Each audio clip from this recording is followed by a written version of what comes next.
Hare Krishna. ISKCON Shri Radha Govinda ಮಂಗಳೂರಿಗೆ ಅವರು ಆಯೋಜಿಸಿರುವಂತಹ ಭಗವದ್ಗೀತೆಯ 2ನೇ ಹಂತ ತರಗತಿಗೆ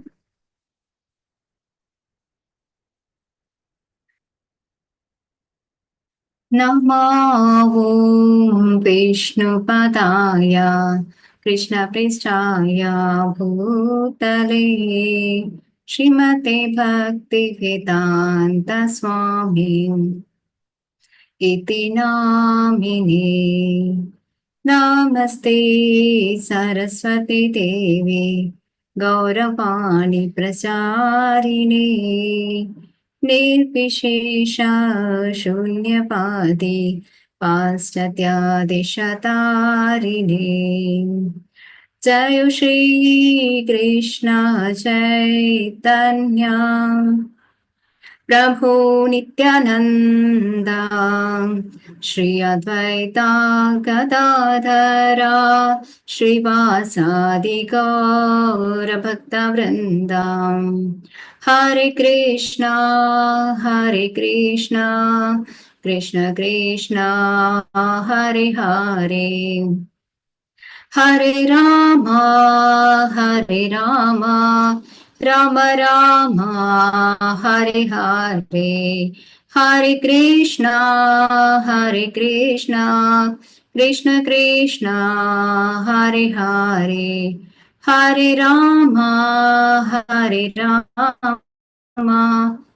ರಾಮ ರಾಮ ಹರೆ. ಗಯಾ ಚಕ್ಷುರುನ್ಮಿಲಿತಂ येन तस्मै श्री गुरवे नमः. श्री चैतन्य मनोभीष्टं स्थापितं येन भूतले स्वयं रूप कदा मह्यं ददाति स्वपदान्तिकं. वन्देऽहं श्रीगुरु श्रीयुतपदकमलं श्रीगुरून् वैष्णवांश्च श्रीरूपं साग्रजातं सगण रघुनाथान्वितं तं साजीवं साद्वैतं सावधूतं परिजनसहितं कृष्ण चैतन्यदेवं श्रीराधा कृष्णपादान् सगण ललिता श्रीविशाखान्वितांश्च. हे कृष्णा करुणा सिन्धु दीनबन्धो जगत्पते गोपेशा गोपिका कान्ता राधा कान्ता नमोस्तुते. तप्त काञ्चन गौराङ्गी राधे वृन्दावनेश्वरी वृषभानुसुते देवी प्रणमामि हरिप्रिये. वाञ्छाकल्पतरुभ्यश्च कृपा सिन्धुभ्य एव च पतितनां पावनेभ्यो वैष्णवेभ्यो नमो नमः. नमो ॐ विष्णुपादाय कृष्णप्रेष्ठाय भूतले श्रीमते भक्तिवेदान्त स्वामिनिति नामिने. नमस्ते सारस्वते देवे गौरवाणी प्रचारिणे निर्विशेषा शून्यवादी पाश्चात्यदेशतारिणे. जय श्री कृष्ण चैतन्य प्रभो नित्यानंद श्री अद्वैत गदाधर श्रीवासादि गौर भक्तवृंद. हरे कृष्णा कृष्ण कृष्ण हरे हरे, हरे राम राम राम हरे हरे. हरे कृष्णा कृष्ण कृष्ण हरे हरे, हरे राम राम राम हरे हरे. हरे कृष्णा कृष्ण कृष्ण हरे हरे, हरे राम राम राम हरे हरे. श्री श्री राधा गोविंद की जय, श्री श्री गौरनिताय की जय, ಶ್ರೀಲ ಪ್ರಭುಪಾದ की जय. ಹರೇ ಕೃಷ್ಣ. ಎಲ್ಲ ಭಕ್ತರಿಗೆ ಭಗವದ್ಗೀತೆ 2ನೇ ಹಂತ ತರಗತಿಗೆ ನಿಮ್ಗೆಲ್ಲರಿಗೂ ಸ್ವಾಗತ. ಇವತ್ತು ನಾವು ಹರೇ ಕೃಷ್ಣ ಪ್ರಭುಜಿ. ಇವತ್ತು ನಾವು ಮೊದಲನೇ ಅಧ್ಯಾಯದ 2ನೇ ಭಾಗವನ್ನು ನೋಡ್ತಾ ಇದ್ದೇವೆ. ಸೊ ನಿನ್ನೆ ಅಧ್ಯಾಯದಲ್ಲಿ ನಾವು ಏನ್ ತಿಳಿದುಕೊಂಡೇವೆ ಅಂತ ಸ್ವಲ್ಪ ನೋಡೋಣ. ನಿನ್ನೆಯ ತರಗತಿಯಲ್ಲಿ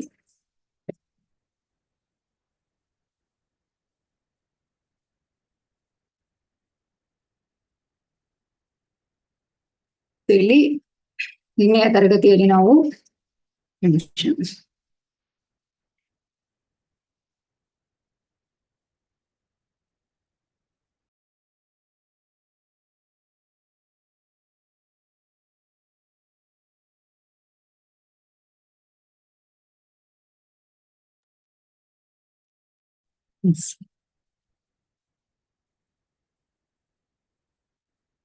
ಅರ್ಜುನನು ಈ ಒಂದು ಅರ್ಜುನನ ಸೇನಾವಲೋಕನ ಇದರ ಬಗ್ಗೆ. ಸೊ ಇಲ್ಲಿ ಮೊದಲನೇ ಶ್ಲೋಕದಲ್ಲಿ ಧೃತರಾಷ್ಟ್ರನು ಸಂಜಯನನ್ನು ವಿಚಾರಿಸ್ತಾನೆ. ಧೃತರಾಷ್ಟ್ರ ಕುರುಡರಾಗಿರ್ತಾನೆ ಮತ್ತು ಅಂದ್ರೆ ಹುಟ್ಟು ಕೂಡ ಹಾಗೂ ಆಧ್ಯಾತ್ಮಿಕವಾಗಿ ಕುರುಡನಾಗಿರ್ತಾನೆ. ಧೃತರಾಷ್ಟ್ರ ಸಂಜಯನಲ್ಲಿ ಕೇಳುವಂತದ್ದು ತನ್ನ ಮಕ್ಕಳು ಮತ್ತು ಪಾಂಡವರ ಮಕ್ಕಳು ಇದು ಪಾಂಡವರು ಏನು ಮಾಡ್ತಾ ಇದ್ರು ಅಂತ ಹೇಳಿ ಯುದ್ಧ ಭೂಮಿಯಲ್ಲಿ. ಮತ್ತೆ 2-11 ಶ್ಲೋಕದಲ್ಲಿ ದುರ್ಯೋಧನನ ಒಂದು ಭಯ, ಅಂದ್ರೆ ಅವನು ಈ ಒಂದು ತನ್ನ ಸೇನೆಯಲ್ಲಿ ಇರುವವರನ್ನು ಮತ್ತು ಪಾಂಡವರ ಸೇನೆಯ ಬಗ್ಗೆ ವಿವರಿಸ್ತಾ ಹೋಗ್ತಾನೆ, ಆ ಒಂದು ಹೋಲಿಕೆಯನ್ನು ಮಾಡ್ತಾನೆ. ಇನ್ನು 12-19 ಶ್ಲೋಕದಲ್ಲಿ ಆ ಯುದ್ಧ ಘೋಷಣೆ ಮಾಡುವುದರ ನಿಮಿತ್ತವಾಗಿ ಅವರು ಈ ಶಂಖವನ್ನು ಊದುವಂಥದ್ದು. ಕೃಷ್ಣಾರ್ಜುನರು ಶಂಖವನ್ನು ಊದಿದ್ರಿಂದ ಏನಾಗುತ್ತೆ, ಕೌರವರ ಹೃದಯ ಚುರುಚುರು ಆಗ್ತದೆ ಅಂತ ಹೇಳಿ ನೋಡಿದ್ವಿ. ಇನ್ನು 20-27 ಒಂದು ಶ್ಲೋಕಗಳಲ್ಲಿ ಅರ್ಜುನ ಆ ಒಂದು ಸೇನೆಯನ್ನು ನೋಡುವಂಥದ್ದು. ಸೊ ಅಲ್ಲಿ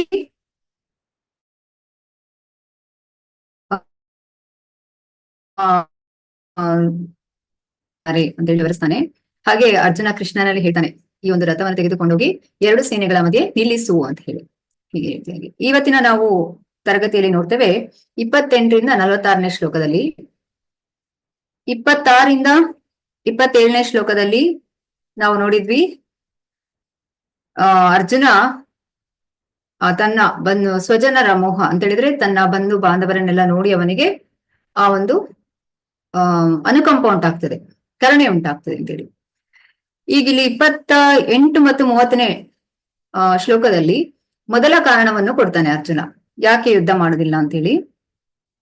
ಅದೇ ತನ್ನ ಸಂಬಂಧಿಕರನ್ನು ನೋಡಿ ಅವನಿಗೆ ಅನುಕಂಪ ಉಂಟಾಗುವಂಥದ್ದು. ನಂತರ 2ನೇ ಕಾರಣವನ್ನು ಕೊಡ್ತಾನೆ 31-35 ಶ್ಲೋಕದಲ್ಲಿ. ಈ ಒಂದು ಯುದ್ಧದಲ್ಲಿ ಗೆದ್ರು ಕೂಡ ಯಾವುದೇ ಒಂದು ಸಂತೋಷ ಇಲ್ಲ ಅಂತ ಹೇಳಿ ಈ ರೀತಿಯಾಗಿ ಹೇಳ್ತಾನೆ. 36-38 ಶ್ಲೋಕದಲ್ಲಿ 3ನೇ ಕಾರಣ ಕೊಡುವಂಥದ್ದು ಈ ಪಾಪ ಚಟುವಟಿಕೆಗಳ ಭಯ. ನಂತರ 39-43 ಶ್ಲೋಕದಲ್ಲಿ 4ನೇ ಕಾರಣ ಕೊಡ್ತಾನೆ, ಕುಟುಂಬ ಸಂಪ್ರದಾಯಗಳು ನಾಶವಾಗುತ್ತೆ. ಇನ್ನು 44-46 ಶ್ಲೋಕದಲ್ಲಿ ಏನ್ ಮಾಡ್ಬೇಕು ಅಂತ ಗೊತ್ತಾಗ್ತಾ ಇಲ್ಲ, ಯುದ್ಧ ಮಾಡ್ಬೇಕಾ ಅಥವಾ ಈ ಒಂದು ಯುದ್ಧ ಮಾಡೋದು ಬೇಡವಾ ಅಂತ ಹೇಳಿ ಈ ರೀತಿಯಾದ ಒಂದು ಪ್ರಶ್ನೆಯನ್ನು ಅನಿರ್ಣಯ ಅಂತ ಹೇಳಿ.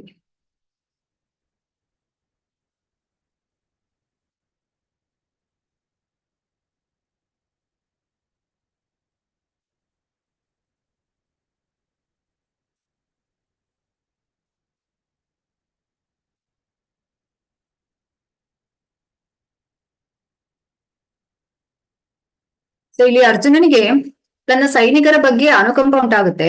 ಅದೇ ರೀತಿ ವಿರೋಧ ಪಕ್ಷದವರ ಸೇನೆಯನ್ನು ನೋಡಿಬಿಟ್ಟು ಕೂಡ ಅವನಿಗೆ ಅನುಕಂಪ ಉಂಟಾಗುತ್ತೆ. ಯಾಕೆಂತ ಹೇಳಿದ್ರೆ ಅವರ ಈ ಒಂದು ಸನ್ನಿಹಿತ ಸಾವಿನ ಮುನ್ಸೂಚನೆ ಕುರಿತಾಗಿ ಅರ್ಜುನನಿಗೆ ಅವರ ಬಗ್ಗೆ ಅವರನ್ನು ನೋಡಿ ಅನುಕಂಪ ಉಂಟಾಗುತ್ತೆ. ಅರ್ಜುನ ಒಬ್ಬ ಶುದ್ಧ ಭಕ್ತನಾಗಿರ್ತಾನೆ, ಅವನ ಮೃದು ಹೃದಯ ಮೃದು ಸ್ವಭಾವವನ್ನು ಇದು ತೋರಿಸ್ತದೆ. ಕೃಷ್ಣನ ಇಚ್ಛೆಯಿಂದ ಅರ್ಜುನನು ಈ ಒಂದು ಅಜ್ಞಾನವನ್ನು ತೋರಿಸ್ತಾ ಇದ್ದಾನೆ. ಅಂದ್ರೆ ಇಲ್ಲಿ ಕೃಷ್ಣ ಅರ್ಜುನನನ್ನು ಭ್ರಮೆಗೆ ತರುವಂತದ್ದು. ಇಲ್ಲಿ ನಿಜವಾದ ಸ್ವಾಹಿತ ಶಕ್ತಿ ಅಂತ ಹೇಳಿದ್ರೆ ಕೃಷ್ಣನನ್ನು ತೃಪ್ತಿಪಡಿಸುವಂಥದ್ದು. ಅದನ್ನು ಬಿಟ್ಟು ಇಲ್ಲಿ ಅರ್ಜುನ ಏನ್ ಮಾಡ್ತಾ ಇದ್ದಾನೆ, ಆ ಒಂದು ಅಜ್ಞಾನವನ್ನು ತೋರಿಸ್ತಾ ಇದ್ದಾನೆ ಅಂತ ಹೇಳಿ. ಹೀಗೆ ಅವನು ಅಸಹನೆ ಮತ್ತು ಮನಸ್ಸಿನ ದೌರ್ಬಲ್ಯವನ್ನು ಪ್ರದರ್ಶಿಸ್ತಾನೆ. ಸೊ ಭೌತಿಕ ವಸ್ತುಗಳ ಮೇಲೆ ಅತಿಯಾದ ಬಾಂಧವ್ಯವು ಮನುಷ್ಯನನ್ನು ಅಂತಹ ದಿಗ್ಭ್ರಮೆ, ಭಯ ಮತ್ತು ಮಾನಸಿಕ ಸಮತೋಲನವನ್ನು ಕಳೆದುಕೊಳ್ಳುವಂತೆ ಮಾಡ್ತದೆ ಅಂತೇಳಿ. ಅಂದ್ರೆ ಇದು ನಮಗೆ ಹೋಲಿಕೆಯನ್ನು ಮಾಡಿದ್ರೆ, ಒಬ್ಬ ಮನುಷ್ಯನು ತನ್ನ ನಿರೀಕ್ಷಣೆಗಳೆಲ್ಲವುಗಳಲ್ಲಿ ಸೋಲನ್ನು ಮಾತ್ರ ಕಂಡಾಗ ಆತ ನಾನೇಕೆ ಇಲ್ಲಿದ್ದೇನೆ ಅಂತ ಯೋಚಿಸ್ತಾನೆ. ಯುದ್ಧದಲ್ಲಿ ತನಗೆ ವಿಜಯವಾದರೆ ಅದು ತನ್ನ ದುಃಖಕ್ಕೆ ಮಾತ್ರ ಕಾರಣವಾಗ್ತದೆ ಅಂತ ಹೇಳಿ ಇಲ್ಲಿ ಅರ್ಜುನ ಭಾವಿಸ್ತಾನೆ. ಇದು 29ನೇ ಶ್ಲೋಕದಿಂದ 29 ಮತ್ತು 30ನೇ ಶ್ಲೋಕ.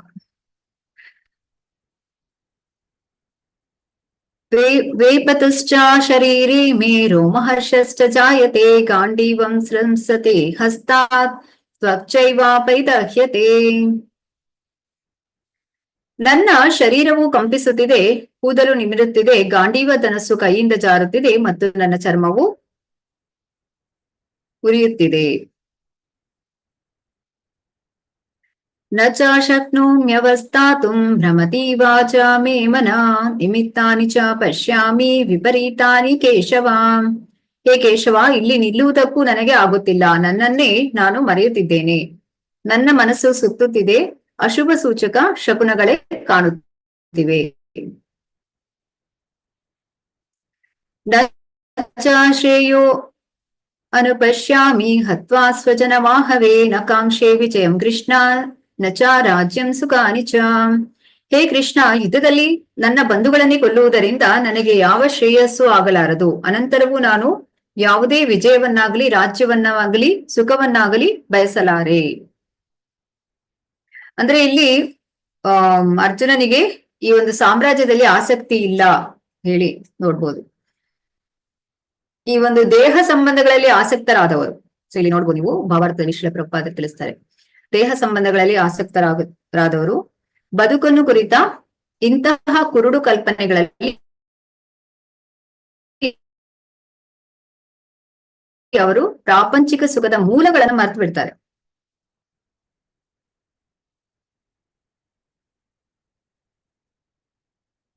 ಸೊ ಕ್ಷತ್ರಿಯನಿಗೆ ಜೀವನಾಧಾರಕ್ಕಾಗಿ ಒಂದು ರಾಜ್ಯ ಬೇಕು. ಅರ್ಜುನ ಕ್ಷತ್ರಿಯನಾಗಿದ್ದರಿಂದ ರಾಜ್ಯವನ್ನು ಪಡೆಯಲು ಅವನಿಗೆ ಇರುವುದು ಒಂದೇ ಮಾರ್ಗ ಏನಂತ ಹೇಳಿದ್ರೆ, ತನ್ನ ಸಹೋದರರೊಂದಿಗೆ ದಾಯಾದಿಗಳೊಂದಿಗೆ ಯುದ್ಧ ಮಾಡಿ ತನ್ನ ತಂದೆಯಿಂದ ಬಂದ ರಾಜ್ಯವನ್ನು ಮರಳಿ ಪಡೆಯುವುದು. ಆದ್ರೆ ಇದನ್ನು ಮಾಡಲು ಅವನಿಗೆ ಇಷ್ಟ ಇಲ್ಲ. ಅರ್ಜುನನು ಯುದ್ಧದಲ್ಲಿ ಆಸಕ್ತಿ ಕಳೆದುಕೊಳ್ತಾನೆ.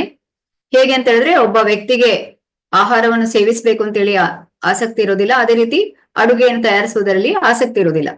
ಆ ರೀತಿಯಾಗಿ ಯುದ್ಧ ಮಾಡುವ ಬದಲು ಕಾಡಿಗೆ ಹೋಗಿ ನಿರಾಶೆಯಲ್ಲಿ ಏಕಾಂತದಲ್ಲಿ ಬದುಕಲು ನಿಶ್ಚಯಿಸ್ತಾ ಇದ್ದಾನೆ ಅರ್ಜುನ. ಇಲ್ಲಿ ಅರ್ಜುನನು ಈಗ ರಾಜ್ಯ ಮತ್ತು ವಿಜಯದಲ್ಲಿ ತನ್ನ ನಿರಾಸಕ್ತಿ ಅನ್ನೋ ಕಾರಣವನ್ನು ವಿವರಿಸ್ತಾನೆ, ಕಾರಣವನ್ನು ಹೇಳ್ತಾನೆ. ಅವನು ಈ 32ರಿಂದ 35ನೇ ಶ್ಲೋಕದಲ್ಲಿ ಅವನಿಗ ಕಾರಣ ಕೊಡ್ತಾನೆ, ಯಾಕೆ ಅವನಿಗೆ ಇದರಲ್ಲಿ ಈ ಒಂದು ನಿರಾಸಕ್ತಿ ಉಂಟಾಗುತ್ತೆ ಅಂತ ಹೇಳಿ.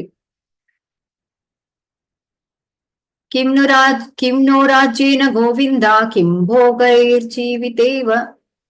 ಜೀವಿತೇನ ವಾ ಏಷಾಮರ್ತೆ ಕಾಂಕ್ಷಿತಂ ನೋ ರಾಜ್ಯಂ ಭೋಗಾಃ ಸುಖಾನಿ ಚ.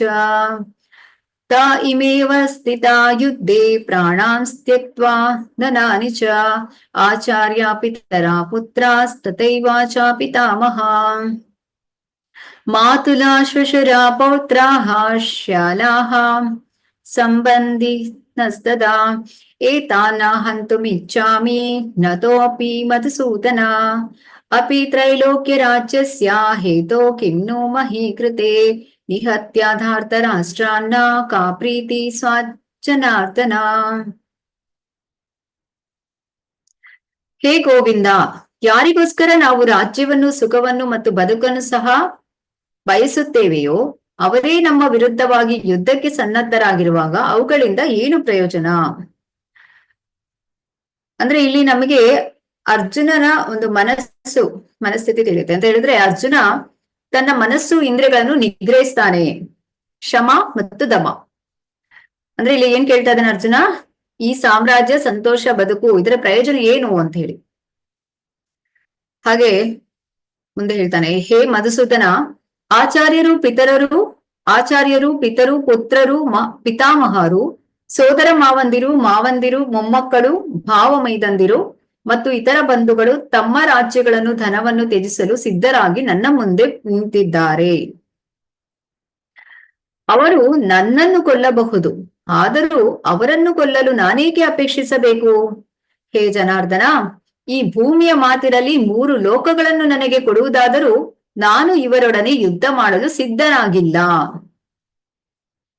ಇದೇನು ಸೂಚಿಸ್ತದೆ ನಮಗೆ? ಈ ಜೀವನ ಮತ್ತು ಮುಂದಿನ ಜೀವನ, ಉಪರತಿ, ಆನಂದದ ಬಗ್ಗೆ ಅರ್ಜುನನ ಒಂದು ಉದಾಸೀನತೆ. ಅಂದ್ರೆ ಅರ್ಜುನನಿಗೆ ಅದರಲ್ಲಿ ಆಸಕ್ತಿ ಇಲ್ಲ. ಸೊ ಇಲ್ಲಿ ಧೃತರಾಷ್ಟ್ರನ ಮಕ್ಕಳನ್ನು ಕೊಂದು ನಮಗೆ ಯಾವ ಸಂತೋಷ ಬಂದೀತು ಅಂತ ಕೇಳ್ತಾರೆ. ಭಾವಾರ್ಥದಲ್ಲಿ ಶ್ರೀಲ ಪ್ರಭುಪಾದರು ತಿಳಿಸ್ತಾರೆ, ಇಲ್ಲಿ ಕೃಷ್ಣನನ್ನು ಗೋವಿಂದ ಅಂತ ಕರೀತಾರೆ. ಶ್ರೀ ಕೃಷ್ಣನು ಗೋವುಗಳ ಮತ್ತು ಇಂದ್ರಿಯಗಳ ಎಲ್ಲಾ ಸಂತೋಷಗಳಿಗೆ ಕಾರಣನಾದವನು. ಇದರಿಂದಲೇ ಅರ್ಜುನನು ಶ್ರೀಕೃಷ್ಣನನ್ನು ಗೋವಿಂದ ಎಂದು ಕರೆದದ್ದು.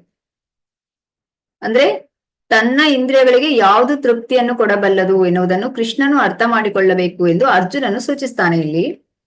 ಆದ್ರೆ ಗೋವಿಂದನು ಇರುವುದು ನಮ್ಮ ಇಂದ್ರಿಯಗಳನ್ನು ತೃಪ್ತಿಗೊಳಿಸುವುದಕ್ಕಲ್ಲ. ನಾವು ಗೋವಿಂದನ ಇಂದ್ರಿಯಗಳನ್ನು ತೃಪ್ತಿಗೊಳಿಸಲು ಪ್ರಯತ್ನಿಸಿದರೆ ನಮ್ಮ ಪ್ರಯತ್ನವಿಲ್ಲದೆಯೇ ನಮ್ಮ ಇಂದ್ರಿಯಗಳು ತೃಪ್ತಿ ಹೊಂದುತ್ತವೆ. ಇದಕ್ಕೆ ನಿಮ್ಗೆ ಉದಾಹರಣೆಯಾಗಿ ನೋಡ್ಬೋದು. ಈ ದೂರ್ವಾಸ ಮುನಿ ತನ್ನ 10,000 ಶಿಷ್ಯರೊಂದಿಗೆ ಹೋಗುವಂಥದ್ದು ಪಾಂಡವರ ಬಳಿ. ಸೊ ಯುಧಿಷ್ಠಿರ ದ್ರೌಪದಿಯ ಬಳಿ ಹೋಗುವಂಥದ್ದು. ಅಂದ್ರೆ ನಾವೀಗ ಬರ್ತೇವೆ, ನಮಗೆ ಈ ಆಹಾರದ ಒಂದು ಸಿದ್ಧತೆ ಮಾಡಿದ್ವಿ ಅಂತೇಳಿ. ಆದ್ರೆ ಅವರು ಕಾಡಿನಲ್ಲಿರ್ತಾರೆ. ಯಾರು ಕಾಡಿನಲ್ಲಿ ಹೋಗುವಂಥದ್ದು, ಅಲ್ಲಿ ಅವರಿಗೆ ಒಂದು ಅಕ್ಷಯ ಪಾತ್ರೆ ಇರುತ್ತೆ. ಸೊ ಅಲ್ಲಿ ಕಡೆಯದಾಗಿ ದ್ರೌಪದಿಯ ಊಟ ಆದ ನಂತರ ಏನಾಗುತ್ತೆ, ಅದು ಮತ್ತೆ ಆ ದಿನದಲ್ಲಿ ಅಲ್ಲಿ ಏನು ಆಹಾರ ಇರುವುದಿಲ್ಲ. ಆ ದಿನ ದ್ರೌಪದಿ ಊಟ ಆಗುತ್ತದೆ. ನಂತರ ಇವರು ಬರುವಂತದ್ದು ದುರ್ವಾಸ ಮತ್ತೆ ಅವರ ದುರ್ವಾಸ ಮುನಿ ಮತ್ತು ಅವರ 10,000 ಶಿಷ್ಯಂದಿರು ಬಂದು ಹೋಗ್ತಾರೆ. ನಾವು ನದಿ ತೀರಕ್ಕೆ ಹೋಗಿ ಬರ್ತೇವೆ ಸ್ನಾನ ಮಾಡಿ ಅಂತ. ಆದ್ರೆ ಇಲ್ಲಿ ಯುಧಿಷ್ಠಿರ ಮತ್ತೆ ದ್ರೌಪದಿಗೆ ಚಿಂತೆ ಆಗ್ತದೆ. ಮತ್ತೆ ದ್ರೌಪದಿ ಕೃಷ್ಣನ ಮೊರೆ ಹೋಗುವಂಥದ್ದು. ಕೃಷ್ಣ ಬಂದು ಆ ಪಾತ್ರೆಯಲ್ಲಿ ಉಳಿದಿರುವಂತ ಒಂದು ತರಕಾರಿಯ ಒಂದು ಪೀಸ್ ಇರುತ್ತೆ, ಅದನ್ನ ತಿಂದ ನಂತರ ಅವರ ಹೊಟ್ಟೆ ತುಂಬಿದ ಯಾರಿಗೆ ದುರ್ವಾಸ ಮುನಿಗೆ ಮತ್ತೆ ಅವರ 10,000 ಶಿಷ್ಯರಿಗೆಲ್ಲರಿಗೂ ತೃಪ್ತಿ ಆಗ್ತದೆ ಅಂತೇಳಿ, ಹೊಟ್ಟೆ ತುಂಬಿದಾಗ ಆಗ್ತದೆ. ಆಗ ಅವರು ನಿರ್ಧರಿಸ್ತಾರೆ, ಇಲ್ಲ ನಾವು ಹೋಗೋದು ಬೇಡ, ಇವತ್ತು ಹೊಟ್ಟೆ ತುಂಬಿ ಆಯ್ತು, ಇನ್ನೆಂತ ಊಟ ಮಾಡುದು ಅಂತೇಳಿ. ಹಾಗೆ ಯಸ್ಮಿಂತಷ್ಟೇ ಜಗತ್ತಷ್ಟೇ, ಅಂದ್ರೆ ಭಗವಂತನನ್ನು ತೃಪ್ತಿ ಪಡಿಸ್ಬೇಕು ಅಂತೇಳಿ ನಾವಿಲ್ಲಿ ಈ ಒಂದು ಉದಾಹರಣೆ ಮೂಲಕ ನೋಡ್ಬೋದು. ಪ್ರಾಪಂಚಿಕವಾಗಿ ಪ್ರತಿಯೊಬ್ಬನು ತನ್ನ ಇಂದ್ರಿಯಗಳನ್ನು ತೃಪ್ತಿಪಡಿಸಲು ಬಯಸ್ತಾನೆ ಮತ್ತು ತನ್ನ ಅಪ್ಪಣೆಯಂತೆ ದೇವರು ಈ ತೃಪ್ತಿಗಾಗಿ ಎಲ್ಲವನ್ನೂ ಒದಗಿಸಬೇಕು ಎಂದು ಬಯಸ್ತಾನೆ. ದೇವರು ಜೀವಿಗಳ ಯೋಗ್ಯತೆಗಳಿಗೆ ಅನುಗುಣವಾಗಿ ಅವರ ಇಂದ್ರಿಯಗಳಿಗೆ ತೃಪ್ತಿ ಕೊಡ್ತಾನೆ, ಆದ್ರೆ ಅವರು ಹಂಬಲಿಸುವಷ್ಟು ತೃಪ್ತಿಯನ್ನು ಕೊಡುವುದಿಲ್ಲ. ಅಂದ್ರೆ ಈ ಒಂದು ತೃಪ್ತಿ ಹೇಳುವಂಥದ್ದು ಎಷ್ಟು ಕೂಡ ಕೊಟ್ಟು ಕೂಡ ಎಷ್ಟು ಕೂಡ ತೃಪ್ತಿ ಹೊಂದುವಂತೆ ಮಾಡಿದ್ರು ಕೂಡ ಆ ತೃಪ್ತಿ ಆಗೋದೇ ಇಲ್ಲ. ಅದಕ್ಕೆ ಅವ್ರು ಎಷ್ಟು ಎಕ್ಸ್ಪೆಕ್ಟ್ ಮಾಡ್ತಾರೆ ಅಷ್ಟು ತೃಪ್ತಿಯನ್ನು ಕೊಡುವುದಿಲ್ಲ ಅಂತೇಳಿ. ಆದ್ರೆ ಯಾರೇ ಆಗ್ಲಿ ಇದರ ವಿರುದ್ಧವಾದ ದಾರಿಯನ್ನು ಹಿಡಿದರೆ, ಅಂದರೆ ತನ್ನ ಇಂದ್ರಿಯಗಳ ತೃಪ್ತಿಯನ್ನು ಬಯಸದೆ ಗೋವಿಂದನ ಇಂದ್ರಿಯಗಳನ್ನು ತೃಪ್ತಿಪಡಿಸಲು ಪ್ರಯತ್ನಿಸಿದರೆ ಆಗ ಗೋವಿಂದನ ಕೃಪೆಯಿಂದ ಜೀವಿಯ ಎಲ್ಲಾ ಬಯಕೆಗಳು ಈಡೇರುತ್ತವೆ. ತನ್ನ ಕುಲದ ಮತ್ತು ಕುಟುಂಬದ ಸದಸ್ಯರ ವಿಷಯದಲ್ಲಿ ಅರ್ಜುನನಿಗೆ ಇರುವ ಗಾಢವಾದ ಪ್ರೀತಿಯು ಇಲ್ಲಿ ವ್ಯಕ್ತವಾಗ್ತದೆ. ಅವನು ಯುದ್ಧ ಮಾಡಲು ಸಿದ್ಧನಿಲ್ಲ, ಯಾರಿಗೆ ಆದರೂ ತನ್ನ ಸಂಪತ್ತನ್ನು ಬಂಧು ಮಿತ್ರರಿಗೆ ತೋರಿಸಬೇಕೆಂಬ ಅಪೇಕ್ಷೆ ಇರ್ತದೆ. ಅಂದ್ರೆ ಇಲ್ಲಿ ಯುದ್ಧದಲ್ಲಿ ಬಂಧು ಮಿತ್ರರೆಲ್ಲ ಸತ್ತೋಗ್ಬಿಟ್ರೆ ನಾನು ಯಾರ ಜೊತೆ ಈ ಒಂದು ವಿಜಯವನ್ನು ಹಂಚಿಕೊಳ್ಳಿ ಅಂತೇಳಿ. ಯಾಕಂದ್ರೆ ನಾವು ಈಗ ಉದಾಹರಣೆಗೆ ಒಂದು ಮನೆಯನ್ನು ಕಟ್ಟಿಸಿದ್ರೆ ಆ ಗೃಹ ಪ್ರವೇಶಕ್ಕೆ ಎಲ್ಲರನ್ನು ಕರೆಯುವಂಥದ್ದು. ಯಾಕಂತ ಹೇಳಿದ್ರೆ ಎಲ್ಲರೂ ನೋಡಿ ಪ್ರಶಂಸಿಸ್ಲಿ ಅಂತೇಳಿ. ಅದನ್ನ ಇಲ್ಲಿ ಕೇಳ್ತಾ ಇದ್ದಾನೆ ಅರ್ಜುನ. ವಿಜಯವನ್ನು ಗಳಿಸಿದ ಮೇಲೆ ತನ್ನ ಸಂಪತ್ತನ್ನು ಅವರೊಂದಿಗೆ ಹಂಚಿಕೊಳ್ಳುವುದು ಸಾಧ್ಯ ಆಗುವುದಿಲ್ಲ ಎಂದು ಅರ್ಜುನನ ಆತಂಕ. ಇದು ಐಹಿಕ ಬದುಕಿನ ಸಹಜವಾದ ಲೆಕ್ಕಾಚಾರ. ಅಲೌಕಿಕ ಬದುಕಾದರೂ ಸಂಪೂರ್ಣವಾಗಿ ಭಿನ್ನವಾದದ್ದು. ಈಗ ನಾವು ಭೌತಿಕವಾಗಿ ಈ ಆಲೋಚನೆಯನ್ನು ಮಾಡ್ತೇವೆ, ಎಲ್ಲರೂ ಕೂಡ ಬರ್ಬೇಕು, ಹೊಗಳ್ಬೇಕು, ಖುಷಿ ಪಡ್ಬೇಕು, ಈ ರೀತಿಯಾಗಿ ಎಲ್ಲ. ಆದ್ರೆ ಆಧ್ಯಾತ್ಮಿಕವಾಗಿ ಹೇಗೆ ಭಕ್ತನಾದವನು ಭಗವಂತನ ಅಪೇಕ್ಷೆಗಳನ್ನು ಪೂರೈಸಲು ಬಯಸುವುದರಿಂದ ಭಗವಂತನು ಅನುಮತಿ ಕೊಟ್ಟರೆ ಅವನು ಭಗವಂತನ ಸೇವೆಗಾಗಿ ಎಲ್ಲಾ ಬಗೆಯ ಸಂಪತ್ತನ್ನು ಸ್ವೀಕರಿಸಬಹುದು. ಆದ್ರೆ ಭಗವಂತನು ಅನುಮತಿ ನೀಡದಿದ್ದರೆ ಒಂದು ಕಾಸನ್ನು ಸ್ವೀಕರಿಸಬಾರದು. ಅರ್ಜುನನಿಗೆ ತನ್ನ ಬಂಧುಗಳನ್ನು ಕೊಲ್ಲಲು ಇಷ್ಟ ಇರಲಿಲ್ಲ. ಅವರನ್ನು ಕೊಲ್ಲುವುದೇ ಅಗತ್ಯವಾದರೆ ಕೃಷ್ಣನೇ ಕೊಲ್ಲಲಿ ಎಂದು ಬಯಸಿದ. ಅವರು ರಣಭೂಮಿಗೆ ಬರುವ ಮೊದಲೇ ಕೃಷ್ಣನು ಅವರನ್ನು ಕೊಂದಿದ್ದಾನೆ. ತಾನೇನಿದ್ದರೂ ಕೃಷ್ಣನ ಸಾಧನವಾಗಬೇಕು ಅಷ್ಟೇ ಎಂಬುದು ಈ ಘಟ್ಟದಲ್ಲಿ ಅವನಿಗೆ ತಿಳಿದಿರಲಿಲ್ಲ. ನಿಮಿತ್ತ ಮಾತ್ರ ಭವಭವ್ಯ ಸಾಕ್ಷಿ, ನೀನೊಂದು ಇನ್ಸ್ಟ್ರೂಮೆಂಟ್ ನನ್ನ ಕೈಯಲ್ಲಿ ಅಂತ ಹೇಳ್ತಾನೆ ಕೃಷ್ಣ ಮುಂದಿನ ಶ್ಲೋಕದಲ್ಲಿ. ಆದ್ರೆ ಈ ಒಂದು ವಿಷಯ ಅರ್ಜುನನಿಗೆ ತಿಳಿದಿರಲಿಲ್ಲ. ಈ ಸಂಗತಿಯನ್ನು ಮುಂದಿನ ಅಧ್ಯಾಯಗಳಲ್ಲಿ ತಿಳಿಯಪಡಿಸಿದೆ. ಭಗವಂತನ ಸಹಜ ಭಕ್ತನಾದ ಅರ್ಜುನನಿಗೆ ದುಷ್ಕೃತ್ಯ ಮಾಡಿದ ತನ್ನ ದಾಯಾದಿಗಳು ಮತ್ತು ಸೋದರರಿಗೆ ಪ್ರತೀಕಾರ ಮಾಡಲು ಇಷ್ಟವಿರಲಿಲ್ಲ. ಯಾಕೆಂದ್ರೆ ಅವನು ಶುದ್ಧ ಭಕ್ತನಾಗಿರ್ತಾನೆ. ಅವನಿಗೆ ಭಕ್ತರಿಗೆ ಯಾವಾಗ್ಲೂ ಕೂಡ ಈ ಒಂದು ಪ್ರತೀಕಾರದ ಆಲೋಚನೆ ಇರೋದಿಲ್ಲ. ಆದರೆ ಅವರೆಲ್ಲರೂ ಹತರಾಗಬೇಕು ಎನ್ನುವುದು ಭಗವಂತನ ಯೋಜನೆ. ಭಗವಂತ ಯಾವಾಗ್ಲೂ ಕೂಡ ಪರಿತ್ರಾಣಾಯ ಸಾಧೂನಾ ವಿನಾಶಾಯ ಚ ದುಷ್ಕೃತ, ಈ ಒಂದು ಸಾಧುಗಳನ್ನು ರಕ್ಷಣೆ ಮಾಡುವುದಕ್ಕೆ ಹಾಗೂ ದುಷ್ಟರನ್ನು ನಾಶ ಮಾಡುವುದಕ್ಕೆ ಬರುವಂತದ್ದು. ಆದರೆ ಅವರೆಲ್ಲರೂ ಹತರಾಗಬೇಕು ಎನ್ನುವುದು ಭಗವಂತನ ಯೋಜನೆ. ಭಗವಂತನ ಭಕ್ತನು ದುಷ್ಕರ್ಮಿಯ ವಿರುದ್ಧ ಪ್ರತೀಕಾರ ಮಾಡುವುದಿಲ್ಲ, ಆದರೆ ದುಷ್ಕರ್ಮಿಯು ಭಕ್ತನಿಗೆ ಮಾಡುವ ಯಾವುದೇ ಕೆಡುಕನ್ನು ಭಗವಂತನು ಸಹಿಸುವುದಿಲ್ಲ. ಅದಕ್ಕೆ ನೀವು ಉದಾಹರಣೆ ಕೊಡ್ಬೋದಾ? ತನ್ನ ವಿರುದ್ಧವಾಗಿ ಅಪರಾಧ ಮಾಡಿದ್ರೆ ಭಗವಂತನು ಅದನ್ನು ಕ್ಷಮಿಸುವಲ್ಲ, ಆದರೆ ತನ್ನ ಭಕ್ತರಿಗೆ ಕೆಡುಕನ್ನು ಮಾಡಿದವರನ್ನು ಕ್ಷಮಿಸುವುದಿಲ್ಲ. ಇದಕ್ಕೆ ಉದಾಹರಣೆ ಕೊಡ್ಬೋದಾ ನೀವು?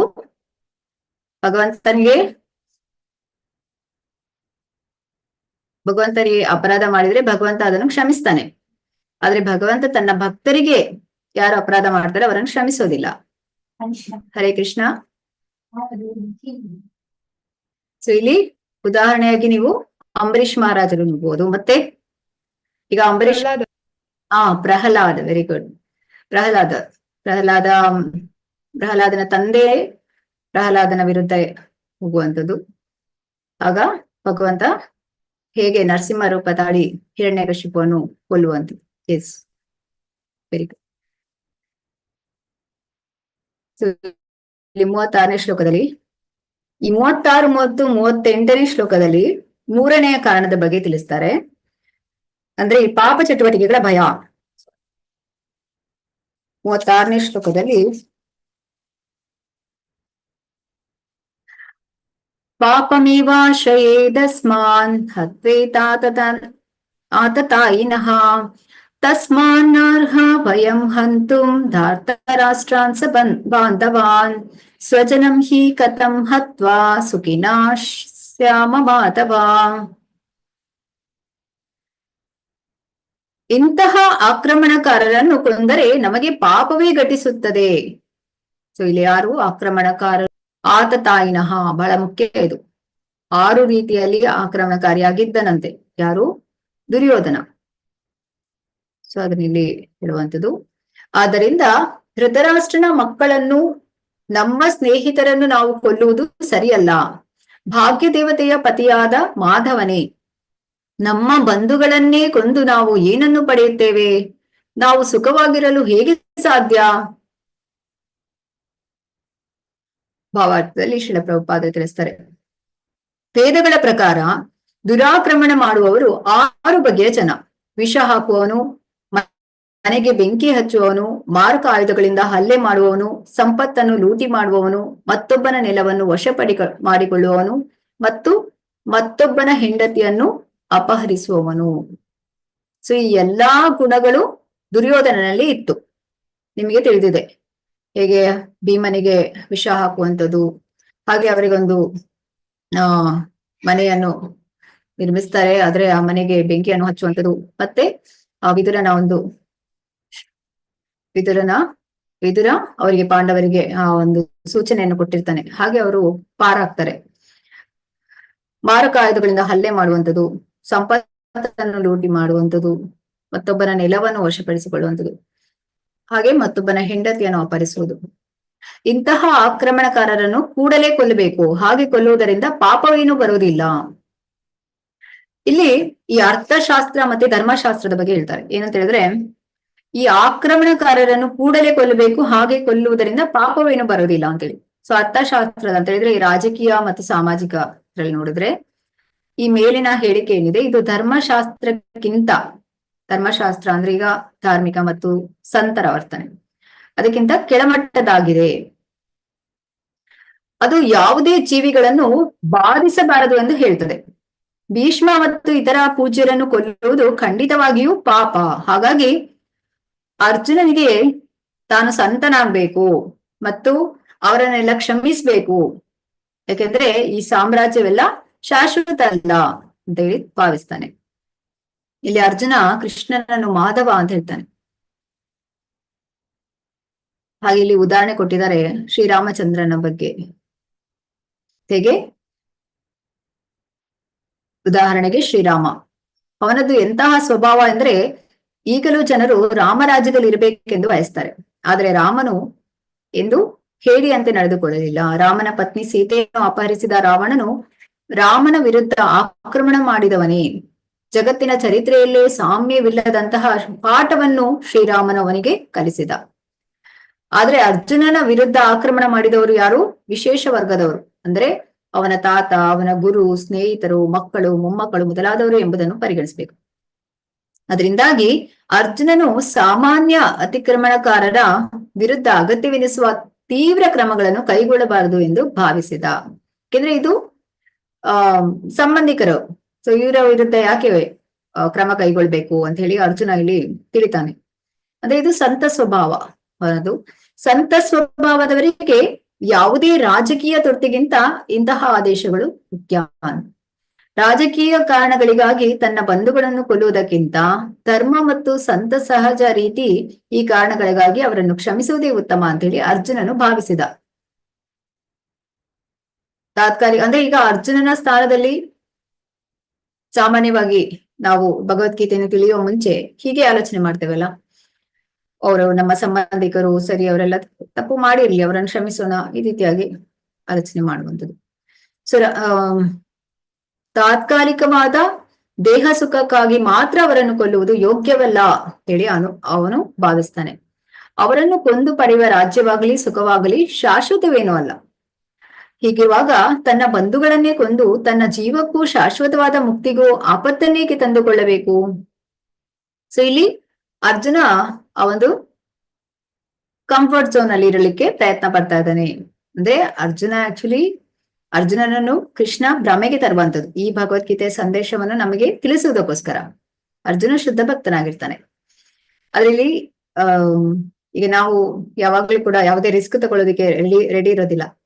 ಆದಷ್ಟು ನಾವು ಸೇಫ್ಟಿ ಆಗಿರೋದಕ್ಕೆ ಬಯಸ್ತೇವೆ. ಅದೇ ರೀತಿ ಇಲ್ಲಿ ಅರ್ಜುನ ಯಾಕೆ ಈ ಆಪತ್ತನ್ನು ತೆಗೆದುಕೊಳ್ಬೇಕು ಅಂತೇಳಿ. ಅರ್ಜುನನು ಕೃಷ್ಣನನ್ನು ಮಾಧವ ಅಥವಾ ಭಾಗ್ಯ ದೇವತೆಯ ಪತಿ ಎಂದು ಕರೆಯುವುದು ಅರ್ಥವತ್ತಾಗಿದೆ. ಕೃಷ್ಣನು ಭಾಗ್ಯ ದೇವತೆಯ ಪತಿ. ಇಲ್ಲಿ ನೀವು ಗೋವಿಂದ, ಕೃಷ್ಣನನ್ನು ಗೋವಿಂದ ಅಂತ ಹೇಳಿದ್ರೆ ಕೃಷ್ಣ ಗೋವುಗಳಿಗೆ, ಇಂದ್ರಿಯಗಳಿಗೆ ಸಂತೋಷವನ್ನು ಕೊಡ್ತಾನೆ ಅಂತೇಳಿ. ಅದೇ ರೀತಿ ಇಲ್ಲಿ ಮಾಧವ ಅಂದ್ರೆ ಭಾಗ್ಯ ದೇವತೆಯ ಪತಿ. ಕೃಷ್ಣನು ಭಾಗ್ಯ ದೇವತೆಯ ಪತಿ. ಇಲ್ಲಿ ಅರ್ಜುನ ಏನ್ ತಿಳಿತಾನೆ? ಅವನು ತನ್ನನ್ನು ದೌರ್ಭಾಗ್ಯಕರವಾದ ಹಾದಿಯಲ್ಲಿ ನಡೆಯುವಂತೆ ಪ್ರೇರೇಪಿಸಬಾರದು ಅಂತ ಹೇಳಿ ಅರ್ಜುನ ತಿಳಿತಾನೆ. ಆದ್ರೆ ಕೃಷ್ಣನು ಭಕ್ತರಿಗೆ ಮಾತ್ರವಲ್ಲ, ಯಾರಿಗೂ ದುರದೃಷ್ಟವನ್ನು ತರುವುದಿಲ್ಲ. ಈ 37 ಮತ್ತೆ 38ನೇ ಶ್ಲೋಕದಲ್ಲಿ ದುರಾಶೆಯ ಜನರು ದೋಷವನ್ನು ಕಾಣುವುದಿಲ್ಲ ಅಂತೇಳಿ ಅದರ ಬಗ್ಗೆ ನೋಡ್ತೇವೆ. ಯದ್ಯಪೇತೇನ ಪಶ್ಯಂತಿ ಲೋಭೋ ಅಪಹತ ಚೇತಸಃ ಕುಲಕ್ಷಯ ಕೃತಂ ದೋಷಂ ಮಿತ್ರದ್ರೋಹೇ ಚ ಪಾತಕಂ ಕಥಂ ನ ಜ್ಞೇಯಮಸ್ಮಾಭಿಃ ಪಾಪಾದಸ್ಮಾನ್ ನಿವರ್ತಿತುಂ ಕುಲಕ್ಷಯ ಕೃತಂ ದೋಷಂ ಜನಾರ್ದನ. ಹೇ ಜನಾರ್ದನ, ಈ ಜನರ ಹೃದಯಗಳು ಸಂಪೂರ್ಣವಾಗಿ ದುರಾಶೆಗೆ ವಶವಾಗಿದೆ. ತಮ್ಮ ಕುಟುಂಬದವರನ್ನು ಕೊಲ್ಲುವುದರಲ್ಲಾಗಲಿ ಮಿತ್ರ ದ್ರೋಹದಲ್ಲಾಗಲಿ ಅವರಿಗೆ ದೋಷವೇನು ಕಾಣುವುದಿಲ್ಲ. ಆದರೆ ಕುಲಕ್ಷಯವನ್ನು ಮಾಡುವುದು ಪಾಪವೆಂದು ತಿಳಿದ ನಾವು ಈ ಪಾಪ ಕಾರ್ಯವನ್ನೇಕೆ ಮಾಡಬೇಕು?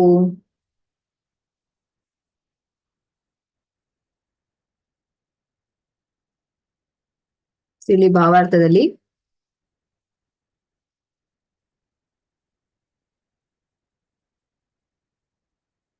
ಪರಿಣಾಮ ಒಳ್ಳೆಯದಿದ್ದಾಗ ಮಾತ್ರ ಕರ್ತವ್ಯವು ವ್ಯಕ್ತಿಯನ್ನು ಬಂಧಿಸುತ್ತದೆ. ಪರಿಣಾಮ ಬೇರೆ ರೀತಿಯಾಗಿದ್ದರೆ ಅದು ಯಾರನ್ನೂ ಕಟ್ಟಿಗೆ ಒಳಪಡಿಸುವಂತಿಲ್ಲ. ಯುದ್ಧ ಮಾಡುವುದರ ಪರವಾಗಿ ಅಥವಾ ವಿರುದ್ಧವಾಗಿ ಈ ಎಲ್ಲಾ ಅಂಶಗಳನ್ನು ಪರಿಶೀಲಿಸಿ ಅರ್ಜುನನು ಯುದ್ಧ ಮಾಡುವುದಿಲ್ಲ ಎಂದು ನಿರ್ಧರಿಸಿದ. ಅಂದ್ರೆ ಯುದ್ಧ ಮಾಡಿದ್ರೆ ಏನಾಗ್ತದೆ, ಯುದ್ಧ ಮಾಡದಿದ್ರೆ ಏನಾಗ್ತದೆ, ಈ ರೀತಿಯಾಗಿ ಆ ಒಂದು ಆಲೋಚನೆಯನ್ನು ಮಾಡ್ತಾನೆ. ಯಾರಿಗೆ ಒಳ್ಳೇದಾಗ್ತದೆ, ಯಾರಿಗೆ ಕೆಟ್ಟದಾಗ್ತದೆ, ಈ ರೀತಿಯಾಗಿ. ಆದ್ರೆ ಇನ್ನು ಅವನು ಕಾರಣಗಳನ್ನು ಕೊಡುವಂಥದ್ದು ಈ 39ರಿಂದ 43ನೇ ಶ್ಲೋಕದಲ್ಲಿ ಕುಲಕ್ಷಯೇ ಪ್ರಣಶ್ಯಂತಿ ಕುಲಧರ್ಮಾಃ ಸನಾತನಃ ಧರ್ಮೇ ನಷ್ಟೇ ಕುಲಂ ಕೃಷ್ಣಂ ಅಧರ್ಮೋ ಅಭಿಭವತ್ಯತ. ಕುಲಕ್ಷಯವಾದರೆ, ಕುಲಕ್ಷಯೇ ಪ್ರಣಶ್ಯಂತಿ, ಕುಲಕ್ಷಯ ಆದರೆ ಅಂದ್ರೆ ನಾಶವಾಗುವಂಥದ್ದು, ವಂಶನಾಶ ಆಗುವಂಥದ್ದು. ಸನಾತನವಾದ ಕುಲಧರ್ಮವು ನಾಶವಾಗ್ತದೆ. ಕುಲಧರ್ಮ ಸನಾತನಃ ಕುಲ ಸಂಪ್ರದಾಯಗಳು ಎಲ್ಲವೂ ಕೂಡ ನಾಶವಾಗ್ತದೆ. ಶಾಶ್ವತವಾದ ಕುಲ ಸಂಪ್ರದಾಯಗಳೆಲ್ಲ ನಾಶವಾಗ್ತದೆ ಅಂತೇಳಿ. ಧರ್ಮೇನಷ್ಟೇ ಕುಲಂ ಕೃಷ್ಣಂ, ಧರ್ಮವು ನಾಶವಾಗ್ತದೆ. ಧರ್ಮವು ನಷ್ಟವಾದ್ರೆ ಕುಟುಂಬದಲ್ಲಿ ಉಳಿದ ಭಾಗವು ಅಧರ್ಮದ ವಶವಾಗುತ್ತದೆ.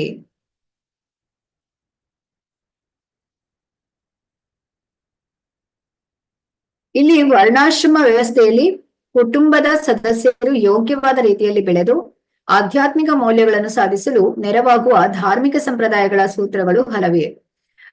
ಹುಟ್ಟಿನಿಂದ ಪ್ರಾರಂಭವಾಗಿ ಸಾವಿನವರೆಗೆ ಕುಟುಂಬದಲ್ಲಿ ಜರುಗುವ ಇಂತಹ ಶುದ್ಧೀಕರಣ ಪ್ರಕ್ರಿಯೆಗಳಿಗೆ ಕುಟುಂಬದ ಹಿರಿಯರದೇ ಹೊಣೆ.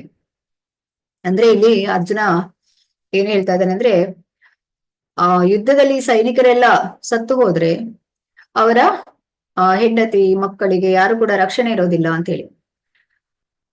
ರಕ್ಷಣೆ ಇರೋದಿಲ್ಲ. ಮತ್ತೆ ಏನು ಸಂಪ್ರದಾಯವಾಗಿ ನಡೆದುಕೊಂಡು ಬಂದಿರ್ತದೆ ಅದೆಲ್ಲವೂ ನಿಂತು ಹೋಗ್ತದೆ. ಹಿರಿಯರು ತೀರಿಕೊಂಡಾಗ ಕುಟುಂಬದ ಇಂತಹ ಶುದ್ಧೀಕರಣ ಸಂಪ್ರದಾಯಗಳು ನಿಂತು ಹೋಗಬಹುದು. ಸಂಸಾರದ ಉಳಿದ ಕಿರಿಯರು ಅಧಾರ್ಮಿಕ ಅಭ್ಯಾಸಗಳನ್ನು ಬೆಳೆಸಿಕೊಂಡು ಆಧ್ಯಾತ್ಮಿಕ ಮುಕ್ತಿಯ ಅವಕಾಶವನ್ನು ಕಳೆದುಕೊಳ್ಳಬಹುದು. ಆದುದರಿಂದ ಯಾವುದೇ ಉದ್ದೇಶದಿಂದಾಗಲಿ ಕುಟುಂಬದ ಹಿರಿಯರನ್ನು ಕೊಲ್ಲಲಾಗದು. ಇದು ಅರ್ಜುನನು ಕೊಡುವಂತ ಕಾರಣ. ಇದು ಕೂಡ 39ರಿಂದ 43ನೇ ಶ್ಲೋಕದಲ್ಲಿ ಈಗ ಒಂದೊಂದಾಗಿ ಹೇಳ್ತಾನೆ. ಇದರಲ್ಲಿ ಫಸ್ಟಿಗೆ ಕುಲನಾಶ, ಕುಲಧರ್ಮ ಸಂಪ್ರದಾಯಗಳು ಇದೆಲ್ಲವೂ ನಾಶ ಆಗುತ್ತೆ ಅಂತ ಹೇಳ್ತಾನೆ. ನಂತರ ಅಧರ್ಮಾಭಿಭವಾತ್ ಕೃಷ್ಣ ಪ್ರತಿಷ್ಠಂತಿ ಕುಲ ಸ್ತ್ರೀಯ ಸ್ತ್ರೀಷು ದುಷ್ಟಾಸು ವಾರ್ಷ್ಣೇಯ ಜಾಯತೆ ವರ್ಣ ಸಂಕರ. ಅಧರ್ಮವು ಹೆಚ್ಚಾದಾಗ ಪ್ರದುಷ್ಯಂತಿ ಕುಲಸ್ತ್ರೀಯರು ದೂಷಿತರಾಗ್ತಾರೆ. ಹೇ ಕೃಷ್ಣ, ಕುಟುಂಬದಲ್ಲಿ ಅಧರ್ಮವು ಪ್ರಧಾನವಾದಾಗ ಕುಲಸ್ತ್ರೀಯರು ನೀತಿ ಭ್ರಷ್ಟರಾಗಿ ಅನಿಷ್ಟ ಸಂತಾನ ಸೃಷ್ಟಿಯಾಗುತ್ತದೆ. ಅಂದ್ರೆ ಅವರಿಗೆ ಮನೆಯಲ್ಲಿ ರಕ್ಷಣೆ ಇರೋದಿಲ್ಲ, ಅವಾಗ ಈ ಒಂದು ಅನಿಷ್ಟ ಸಂತಾನ ಸೃಷ್ಟಿಯಾಗ್ತದೆ ಅಂತೇಳಿ ಇದಕ್ಕೆ ವರ್ಣಶಂಕರ ಅಂತ ಹೇಳುವಂಥದ್ದು. ಬದುಕಿನಲ್ಲಿ ಶಾಂತಿ, ಶ್ರೇಯಸ್ಸು ಮತ್ತು ಆಧ್ಯಾತ್ಮಿಕ ಮುನ್ನಡೆಗಳನ್ನು ಸಾಧಿಸಲು ಮಾನವ ಕುಲದಲ್ಲಿ ಅನಿವಾರ್ಯವಾದ ಮೂಲಾಧಾರವೆಂದರೆ ಒಳ್ಳೆಯ ಜನತೆ. ರಾಜ್ಯದ ಮತ್ತು ಸಮುದಾಯದ ಸಾಮಾನ್ಯ ಆಧ್ಯಾತ್ಮಿಕ ಬೆಳವಣಿಗೆಗಾಗಿ ಒಳ್ಳೆಯ ಜನರೇ ಪ್ರಭಾವಶಾಲಿಗಳಾಗುವಂತೆ ವರ್ಣಾಶ್ರಮ ಧರ್ಮದ ತತ್ವಗಳನ್ನು ರೂಪಿಸಲಾಗಿತ್ತು. ವರ್ಣ ಆಶ್ರಮ. ಇಂತಹ ಜನತೆಗೆ ಸ್ತ್ರೀಯರ ಪಾತಿವ್ರತೆ ಮತ್ತು ನಿಷ್ಠೆಯೇ ಆಧಾರ. ಸೊ ಇಲ್ಲಿ 4 ವರ್ಣ, 4 ಆಶ್ರಮ: ಬ್ರಾಹ್ಮಣ, ಕ್ಷತ್ರಿಯ, ವೈಶ್ಯ, ಶೂದ್ರ ವರ್ಣಗಳಾದ್ರೆ ಆಶ್ರಮ ಬ್ರಹ್ಮಚರ್ಯ, ಗೃಹಸ್ಥ, ವಾನಪ್ರಸ್ಥ, ಸನ್ಯಾಸ, ಈ ರೀತಿಯಾಗಿ. ಅಂದ್ರೆ ಇದನ್ನು ಕೃಷ್ಣನೇ ಸೃಷ್ಟಿ ಮಾಡಿರುವಂಥದ್ದು. ಸೊ ಯಾಕೆಂತ ಹೇಳಿದ್ರೆ ಅಲ್ಲಿ ಕೃಷ್ಣನನ್ನು ಕೇಂದ್ರೀಕರಿಸಿ ಅವರವರ ಕರ್ತವ್ಯಗಳನ್ನು ಮಾಡಬೇಕು ಅಂತ ಹೇಳಿ. ಹೀಗೆ ಈಗ ಇಲ್ಲಿ ಒಳ್ಳೆಯ ಒಂದು ಜನತೆ ಇರುವಂತದ್ದು ಹೇಗೆ ಅಂತ ಹೇಳಿದ್ರೆ, ಇದಕ್ಕೆ ಸ್ತ್ರೀಯರ ಪಾತಿವ್ರತೆ ಮತ್ತು ನಿಷ್ಠೆಯೇ ಆಧಾರ ಅಂತ ಹೇಳಿ. ಇಲ್ಲಿ ಅರ್ಜುನನ ಒಂದು ಕನ್ಸರ್ನ್ ಏನು ಅಂತ ಹೇಳಿದ್ರೆ, ಈ ಸೈನಿಕರೆಲ್ಲ ಸತ್ತು ಹೋದ್ರೆ ಏನಾಗುತ್ತೆ, ಆ ಸ್ತ್ರೀಯರಿಗೆಲ್ಲ ರಕ್ಷಣೆ ಇರೋದಿಲ್ಲ. ಮತ್ತೆ ಮಕ್ಕಳಿಗೆ ಯಾರು ಒಂದು ಮಾರ್ಗದರ್ಶನ ನೀಡುವವರು ಇರೋದಿಲ್ಲ. ಯಾವಾಗ ಸ್ತ್ರೀಯರಿಗೆ ರಕ್ಷಣೆ ಇರೋದಿಲ್ಲ ಅವಾಗ ಅವರನ್ನ ಅವ್ರಿಗೆ ಅಂದ್ರೆ ದಾರಿ ತಪ್ಪುತ್ತಾರೆ ಅಂತ ಹೇಳಿ ಇಲ್ಲಿ ನೀವು ಭಾವಾರ್ಥದಲ್ಲಿ ನೋಡ್ಬೋದು.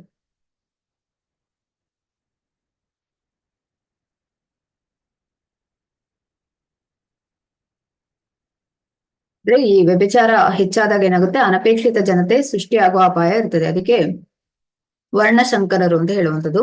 ಸೊ ಹೊಣೆಗಿರಿ ಪುರುಷರು ಸಮಾಜದಲ್ಲಿ ವ್ಯಭಿಚಾರವನ್ನು ಪ್ರಚೋದಿಸ್ತಾರೆ. ಹೀಗೆ ಅನಪೇಕ್ಷಿತ ಮಕ್ಕಳು ಮಾನವ ಕುಲವನ್ನು ತುಂಬಿ ಯುದ್ಧ ಮತ್ತು ಕ್ಷಾಮಗಳ ಅಪಾಯವು ತಲೆದೋರ್ತದೆ. ಈಗ ನೀವು ನೋಡ್ಬೋದು ಯಾವುದಕ್ಕೆ ಒಂದು ಯುದ್ಧಗಳು ನಡೆಯುವಂಥದ್ದು, ಇದನ್ನು ಯಾರು ಪ್ರೇರೇಪಿಸುವಂಥದ್ದು ಇದೆಲ್ಲ. ಸಂಕರೋ ನರಕಾಯೈವ ಕುಲಜ್ಞಾನಂ ಕುಲಸ್ಯ ಚ ಪತಂತಿ ಪಿತರೋ ಹ್ಯೇಷಾಂ ಲುಪ್ತ ಪಿಂಡೋದಕ ಕ್ರಿಯಾಂ. ಬೇಡದ ಜನರ ಸಂಖ್ಯೆ ಹೆಚ್ಚಿದರೆ ಅದು ಸಂಸಾರದ ಬದುಕನ್ನು ಮತ್ತು ಸಂಸಾರದ ಸಂಪ್ರದಾಯವನ್ನು ನಾಶಗೊಳಿಸಿದವರ ಬದುಕನ್ನು ನರಕ ಸದೃಶ ಮಾಡುತ್ತದೆ. ಇಂತಹ ಭ್ರಷ್ಟ ಸಂಸಾರಗಳ ಪೂರ್ವಿಕರು ಪತನ ಹೊಂದುತ್ತಾರೆ, ಏಕೆಂದರೆ ಅವರಿಗಾಗಿ ನಡೆಯಬೇಕಾದ ಪಿಂಡೋದಕ ಕ್ರಿಯೆಗಳು ಸಂಪೂರ್ಣವಾಗಿ ನಿಂತು ಹೋಗುತ್ತವೆ.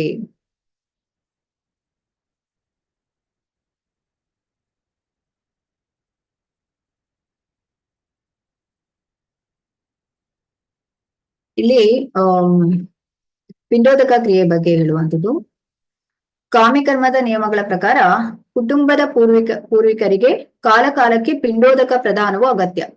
ಈ ಪ್ರದಾನವನ್ನು ವಿಷ್ಣು ಪೂಜೆಯ ಮೂಲಕ ಮಾಡಲಾಗ್ತದೆ. ಅಂದ್ರೆ ಯಾಕೆಂದ್ರೆ ವಿಷ್ಣುವಿನ ಪ್ರಸಾದ ಸೇವನೆ ವ್ಯಕ್ತಿಯನ್ನು ಎಲ್ಲಾ ಪಾಪಕರ್ಮಗಳಿಂದ ಮುಕ್ತಗೊಳಿಸುತ್ತದೆ. ಈಗ ಕೆಲವು ಸಲ ಪಿತೃಗಳು ನಾನಾ ಬಗೆಯ ಪಾಪಪೂರ್ಣ ಪ್ರತಿಕ್ರಿಯೆಗಳನ್ನು ಅನುಭವಿಸ್ತಿರ್ಬೋದು.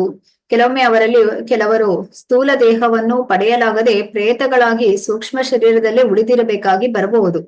ಪ್ರಸಾದದ ಉಳಿದ ಭಾಗವನ್ನು ವಂಶಜರು ಅರ್ಪಿಸಿದಾಗ ಪಿತೃಗಳಿಗೆ ಪ್ರೇತ ಅಥವಾ ಬೇರೆ ಬಗೆಯ ಯಾತನಾಮಯ ಅಸ್ತಿತ್ವದಿಂದ ಬಿಡುಗಡೆಯಾಗುತ್ತದೆ.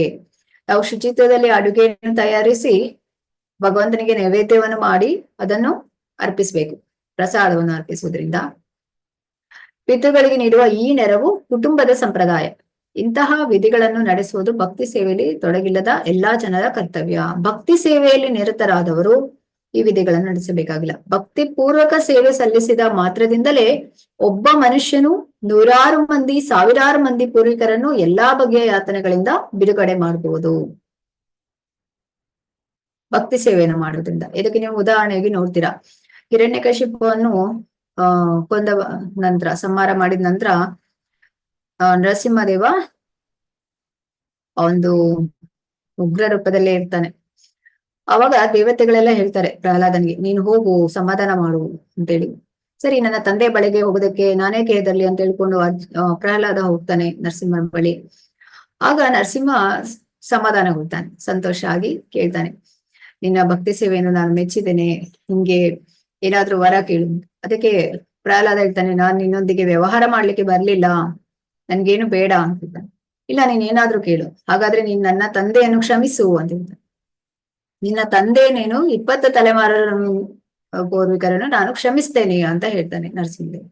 ಹಾಗೆ ಭಕ್ತಿ ಸೇವೆ ಮಾಡೋದ್ರಿಂದ ಏನಾಗುತ್ತೆ, ಸಾವಿರಾರು ಮಂದಿ ಪೂರ್ವಿಕರನ್ನು ಎಲ್ಲಾ ಬಗೆಯ ಯಾತನೆಗಳಿಂದ ಬಿಡುಗಡೆ ಮಾಡುವುದು. ಇದನ್ನು ಭಾಗವತದಲ್ಲಿ ಕೂಡ ತಿಳಿಸಲಾಗಿದೆ. ಭಾಗವತ, ಈಗ ಭಗವದ್ಗೀತೆ ನೀವು ಕೇಳ್ತಿದ್ದೀರಿ, ಇದು ಶ್ರೀ ಕೃಷ್ಣನೇ ಹೇಳುವಂಥದ್ದು.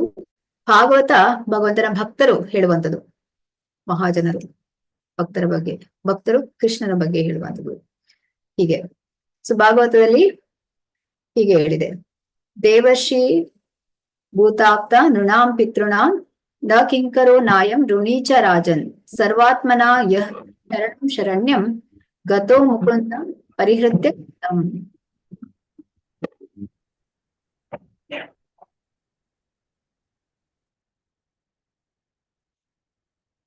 ಎಲ್ಲಾ ಕರ್ಮವನ್ನು ಪರಿತ್ಯಜಿಸಿ ಮುಕ್ತಿದಾಯಕನಾದ ಮುಕುಂದನ ಚರಣ ಕಮಲಗಳಲ್ಲಿ ಯಾರು ಆಶ್ರಯವನ್ನು ಪಡೆದಿರುತ್ತಾನೋ ಮತ್ತು ಶ್ರದ್ಧೆಯಿಂದ ಆ ಮಾರ್ಗವನ್ನು ಅನುಸರಿಸುವನೋ ಅವನು ದೇವತೆಗಳಿಗೆ, ಋಷಿಗಳಿಗೆ, ಜೀವಿಗಳಿಗೆ, ಕುಟುಂಬಕ್ಕೆ, ಮಾನವ ಕುಲಕ್ಕೆ ಅಥವಾ ಪಿತೃಗಳಿಗೆ ಯಾವ ಕರ್ತವ್ಯಗಳನ್ನು ಮಾಡಬೇಕಾಗಿಲ್ಲ, ಯಾವ ಋಣವನ್ನು ಸಲ್ಲಿಸಬೇಕಾಗಿಲ್ಲ.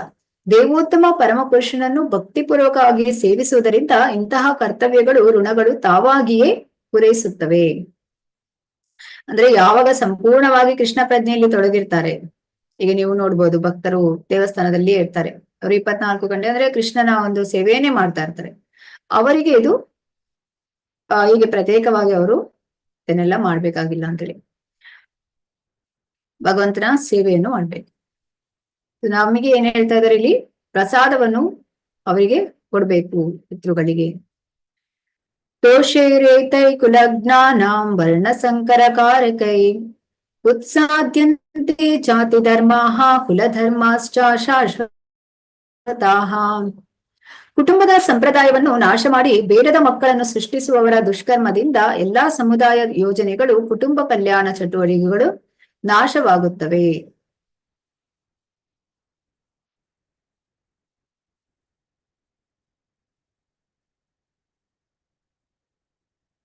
ಸನಾತನ ಧರ್ಮ ಅಥವಾ ವರ್ಣಾಶ್ರಮ ಧರ್ಮವು ಮಾನವ ಕುಲದ 4 ವರ್ಗಗಳಿಗೂ ಸಮುದಾಯ ಯೋಜನೆಗಳನ್ನು ವಿಧಿಸಿವೆ. 4 ವರ್ಗಗಳು ಅಂದ್ರೆ ಬ್ರಾಹ್ಮಣ, ಕ್ಷತ್ರಿಯ, ವೈಶ್ಯ, ಶೂದ್ರ. ಇವುಗಳೊಡನೆ ಕುಟುಂಬದ ಕಲ್ಯಾಣದ ಚಟುವಟಿಕೆಗಳು ಸೇರುತ್ತವೆ. ಮನುಷ್ಯನು ಕಟ್ಟಕಡೆಗೆ ಮುಕ್ತಿಯನ್ನು ಸಾಧಿಸಲು ಸಾಧ್ಯವಾಗುವಂತೆ ಇವುಗಳನ್ನು ರೂಪಿಸಿದೆ. ಆದುದರಿಂದ ಹೊಣೆಗಾರಿಕೆ ತಿಳಿಯದ ಸಮಾಜದ ನಾಯಕರು ಸನಾತನ ಧರ್ಮವನ್ನು ಒಡೆದರೆ ಆ ಸಮಾಜವನ್ನು ಅವ್ಯವಸ್ಥೆ ಉಂಟಾಗುತ್ತದೆ. ಆ ಸಮಾಜದಲ್ಲಿ ಅವ್ಯವಸ್ಥೆ ಉಂಟಾಗುತ್ತದೆ. ಪರಿಣಾಮವಾಗಿ ಬದುಕಿನ ಗುರಿಯನ್ನೇ ಎಂದರೆ ವಿಷ್ಣುವನ್ನೇ ಜನರು ಮರೆತು ಬಿಡ್ತಾರೆ.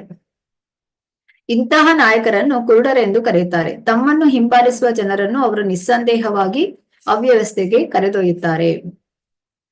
ಅಂದ್ರೆ ಈ 4 ಆಶ್ರಮ, 4 ವರ್ಣ, 4 ಆಶ್ರಮವನ್ನು ಕೃಷ್ಣ ಮಾಡಿರುವಂತದ್ದು. ಯಾಕೆಂದ್ರೆ ಕೃಷ್ಣ ಅಲ್ಲಿ ಕೇಂದ್ರೀಕೃತನಾಗಿರ್ಬೇಕು.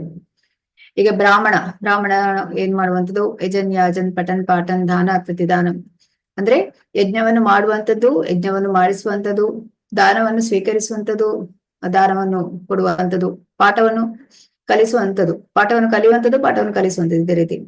ಹಾಗೆ ಕ್ಷತ್ರಿಯ ಈ ಒಂದು ದೇಶವನ್ನು ರಕ್ಷಣೆ ಮಾಡುವಂಥದ್ದು, ವೈಶ್ಯ ಕೃಷಿ ಗೋ ರಕ್ಷಣೆ ಮಾಡುವಂಥದ್ದು, ಶೂದ್ರ ಈ 3 ಸಹಾಯವನ್ನು ಮಾಡುವಂಥದ್ದು ರೀತಿಯಾಗಿ ಮಾಡ್ಬೇಕಂತ. ಈಗ ರೈತ ಈ ಒಂದು ಫಲವನ್ನು ಬಿಡುವ ಮೊದಲು, ಫಲವು ಸಿಗುವ ಮೊದಲು, ಫಲವು ಸಿಕ್ಕಿದ ನಂತರ ಕೂಡ ಅಲ್ಲಿ ಭಗವಂತನಿಗೆ ತನ್ನ ಕೃತಜ್ಞತೆಯನ್ನು ಸಲ್ಲಿಸ್ತಾನೆ. ಈ ರೀತಿಯಾಗಿ ನಾವು ನೋಡ್ಬೋದು. ಅಂದ್ರೆ ಆ ಒಂದು ಕೃತಜ್ಞತೆಯನ್ನು ಸದಾ ಭಗವಂತನನ್ನು ಸ್ಮರಿಸ್ಬೇಕು. ಸ್ಮರಿಸದಿದ್ರೆ ಏನಾಗ್ತದೆ? ಈ ರೀತಿಯಾಗಿ ಅವ್ಯವಸ್ಥೆ ಆಗುತ್ತೆ ಅಂತ ಹೇಳಿ. ಉತ್ಸನ್ನ ಕುಲ ಧರ್ಮಾಣ ಮನುಷ್ಯಾಣಾಂ ಜನಾರ್ದನ ನರಕೆ ನಿಯತಂ ವಾಸೋ ಭವತೀತ್ಯನುಶ್ರಮಾಂ. ಜನರನ್ನು ಪಾಲಿಸುವ ಹೇ ಜನಾರ್ದನ, ಕುಟುಂಬದ ಸಂಪ್ರದಾಯವನ್ನು ನಾಶ ಮಾಡುವವರು ನರಕವಾಸಿಗಳಾಗುತ್ತಾರೆ ಎಂದು ಗುರು ಶಿಷ್ಯ ಪರಂಪರೆಯಿಂದ ಕೇಳಿದ್ದೇನೆ.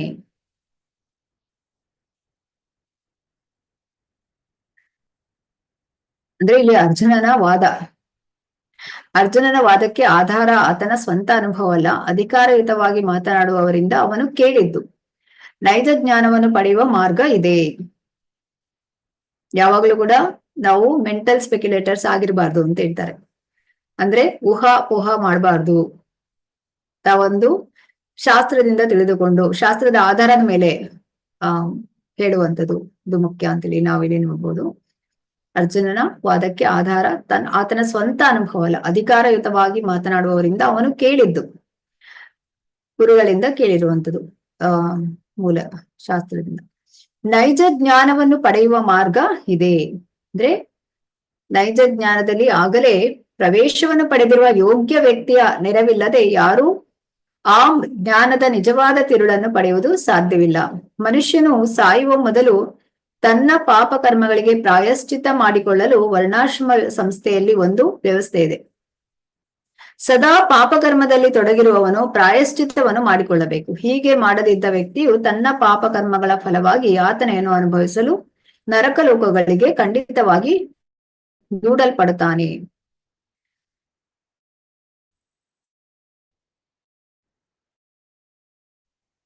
ಈ ಪಾಪಕರ್ಮ ಈ ಒಂದು ಜನ್ಮದಲ್ಲ, ಎಷ್ಟೋ ಜನ್ಮಗಳಿಂದ ಅಲ್ಲಿ ಮಾಡಿದ್ದು ಮುಂದಿನ ಜನ್ಮಕ್ಕೆ ಈ ರೀತಿಯಾಗಿ ಅದು ಮುಂದುವರ್ಕೊಂಡು ಹೋಗ್ತಾ ಇದೆ.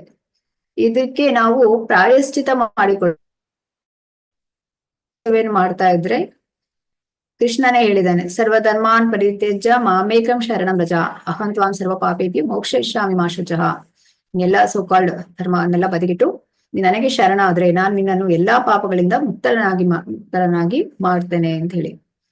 ಹಾಗೆ ಸೊ ಇಲ್ಲಿ ಇದು ಅರ್ಜುನನ ವಾದ ಏನು ಅಂತ ಹೇಳಿದ್ರೆ ಪ್ರಾಯಶ್ಚಿತ ಮಾಡಿಕೊಳ್ಬೇಕು ಅಂತ. ಅದನ್ನ ಈಗ 44ನೇ ಶ್ಲೋಕದಲ್ಲಿ ನೋಡ್ಬೋದು. ಅಹೋಬತ ಮಹತ್ ಪಾಪಂ ಕರ್ತುಂ ವ್ಯವಸಿತ ವಯಂ ಯತ್ರಾಜ್ಯ ಸುಖಲೋಭೇನ ಹಂತುಂ ಸ್ವಜನ ಮುತ್ಯತಾಹ. ಅಯ್ಯೋ, ಮಹತ್ತಾದ ಪಾಪ ಕಾರ್ಯಗಳನ್ನು ಮಾಡಲು ನಾವು ಸಿದ್ಧತೆ ಮಾಡಿಕೊಳ್ಳುತ್ತಿದ್ದೇವೆ ಎನ್ನುವುದು ಎಂತಹ ಆಶ್ಚರ್ಯದ ಸಂಗತಿ.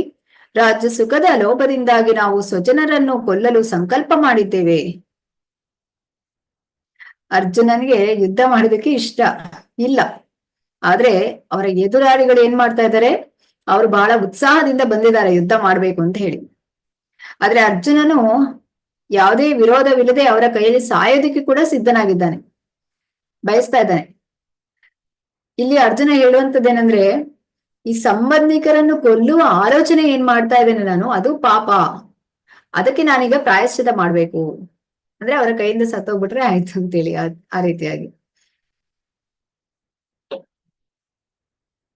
ಯದಿ ಮಾಮ ಪ್ರತೀಕಾರಂ ಅಶಸ್ತ್ರಂ ಶಸ್ತ್ರಪಾಣಯಃ ಧಾರ್ತರಾಷ್ಟ್ರಾರಣೇ ಹಂತು ತನ್ಮೇ ಕ್ಷೇಮಾತರಂ ಭವೇತ್. ಶಸ್ತ್ರವಿಲ್ಲದ ಮತ್ತು ಪ್ರತೀಕಾರ ಮಾಡದಿರುವ ನನ್ನನ್ನು ಶಸ್ತ್ರಪ್ರಾಣಿಗಳಾದ ಧೃತರಾಷ್ಟ್ರ ಪುತ್ರರು ರಣಭೂಮಿಯಲ್ಲಿ ಕೊಂದರೆ ಅದು ನನಗೆ ಒಳ್ಳೆಯದೇ.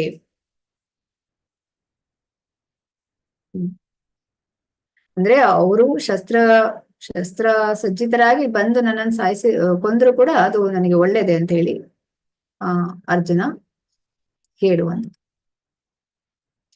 ಕ್ಷತ್ರಿಯೋಚಿತ ನೀತಿಯಂತೆ ಶಸ್ತ್ರವಿಲ್ಲದ ಮತ್ತು ವಿರೋಧಿಸದ ಶತ್ರುವಿನ ಮೇಲೆ ಆಕ್ರಮಣ ಮಾಡಬಾರ್ದು. ಈಗ ಇಲ್ಲಿ ಸ್ವಜನರನ್ನು ನೋಡಿ ಅರ್ಜುನನಿಗೆ ಏನಾಗ್ತಾ ಇದೆ, ಅವನ ಕೈಯಿಂದ ಗಾಂಡೀವ ಧನಸ್ಸು ಜಾರಿ ಹೋಗ್ತಾ ಇದೆ. ಅಂದ್ರೆ ಅವನು ಶಸ್ತ್ರವನ್ನೆಲ್ಲ ಬದಿಗಿಟ್ಟು ಇಲ್ಲಿ ಅವರಿಗಾಗಿ ದುಃಖವನ್ನು ವ್ಯಕ್ತಪಡಿಸ್ತಾನೆ, ಅನುಕಂಪ ಉಂಟಾಗ್ತಾ ಇದೆ ಅವನಿಗೆ. ಅದಕ್ಕೆ ಹೇಳುವಂಥದ್ದು, ಸರಿ ನನ್ನ ಕೈಯಲ್ಲಿ ಈಗ ಶಸ್ತ್ರ ಇಲ್ಲದೂ ಕೂಡ ಅವ್ರು ಬಂದು ನನ್ನನ್ನು ಸಾಯಿಸ್ಲಿ, ಏನ್ ತೊಂದ್ರೆ ಆಗುತ್ತೆ ಅಂತ ಹೇಳಿ, ನಡೆಯುತ್ತೆ ಅಂತ ಹೇಳಿ. ಆದ್ರೆ ಕ್ಷತ್ರಿಯೋಚಿತ ನೀತಿ ಅಂತೇನು, ಶಸ್ತ್ರವಿಲ್ಲದ ಅಥವಾ ವಿರೋಧಿಸದ ಶತ್ರುವಿನ ಮೇಲೆ ಆಕ್ರಮಣ ಮಾಡಬಾರ್ದು.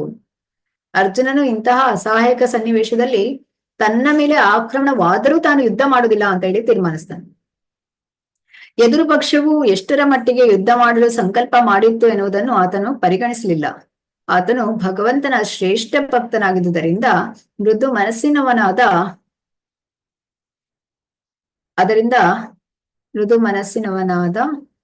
ಅದರಿಂದ ಕಾಣಿಸಿಕೊಂಡ ಲಕ್ಷಣಗಳು ಇವು. ಸಂಜಯ ಉವಾಚ ಏವ ಮುಕ್ತ್ವಾ ಅರ್ಜುನ ಸಂಖ್ಯೆ ರಥೋಪಸ್ಥ ಉಪಾವಿಶತ್ ವಿಸೃಜ್ಯ ಸಶರಂ ಚಾಪಂ ಶೋಕ ಸಂವಿಘ್ನ ಮಾನಸಃ.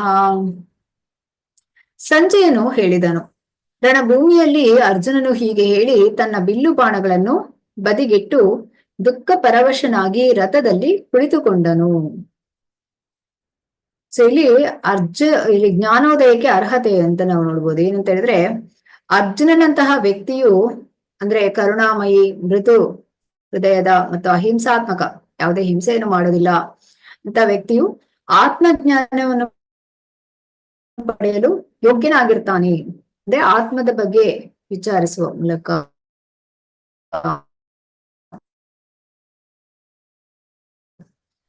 ಆದ್ರೆ ಯಾರು ಆಗುದಿಲ್ಲ ಅಂತ ಹೇಳಿ ಇಲ್ಲಿ ನಾವು ನೋಡ್ಬೋದು. ಓಕೆ, ಇಲ್ಲಿಗೆ ಮೊದಲನೆಯ ಒಂದು ಅಧ್ಯಾಯ ಮುಗಿಯಿತು. ಕೃಷ್ಣ ಈ ಎಲ್ಲ ಅರ್ಜುನ ಕೊಡುವಂತ ಈ 5 ಕಾರಣಗಳಿಗೆ ಉತ್ತರವನ್ನು 2ನೇ ಅಧ್ಯಾಯದಲ್ಲಿ ನೀಡ್ತಾನೆ. ಪಂಚಕಲ್ಪತರೂಪೇಶ್ಚ ಕೃಪಾ ಸಿಂಧುಭ್ಯ ಏವ ಚ ಪತಿತಾನಾಂ ಪಾವನೇಭ್ಯೋ ವೈಷ್ಣವೇಭ್ಯೋ ನಮೋ ನಮಃ. ಅನಂತ ಕೋಟಿ ವೈಷ್ಣವಂದಿಗೆ ಜೈ. ನಾಮಾಚಾರ್ಯ ಹೃದಯ ಜೈ. ಶ್ರೀಲ ಪ್ರಭುಪಾದ ಕಿ ಜೈ. ಹರೇ ಕೃಷ್ಣ ಕೃಷ್ಣ ಕೃಷ್ಣ ಹರೇ ಹರೇ, ಹರೇ ರಾಮ ರಾಮ ರಾಮ ಹರೇ ಹರೇ. ಅದಕ್ಕೆ ಹರೇ ಕೃಷ್ಣ ಹರೇ ಕೃಷ್ಣ.